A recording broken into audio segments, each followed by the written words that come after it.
माझ्या कामाच्या ठिकाणावरून घरी जात असताना 11:10च्या दरम्यान एक अज्ञात हल्लेखोर माझ्या स्कूटरला धडक दिली आणि मला जास्त शहाणा झाला का असं बोलून माझ्यावर हल्ला केला आणि मला जखमी केला।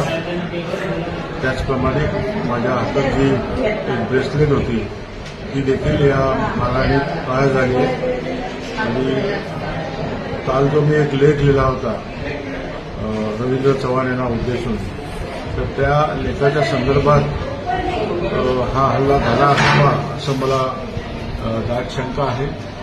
पोलिसांनी मला नाव विचारलं, त्यांना मला लेखच दिला आहे आणि ते तपास करीत आहेत। ज्या ठिकाणी हल्ला झाला ती मणिपुरम बँक आणि होली फॅमिली शाळा, तिथे सीसी फुटेज आहे, सीसी कॅमेरे आहेत। त्या सीसी फुटेजवरनं हल्लेखोरांची ओळख पटेल आणि या हल्ल्याचं कट असल्याचं एक महत्त्वाचं कारण म्हणजे ज्या स्कूटरवर बसून हे 3 हल्लेखोर आले होते त्या स्कूटरला नंबर प्लेट जी असते ती नव्हती। त्यांनी मारहाण केली आणि लोक गोळा झाल्यानंतर ते पळून गेले, अन्यथा माझ्यावर अजून प्राणघातक हल्ला झाला असता।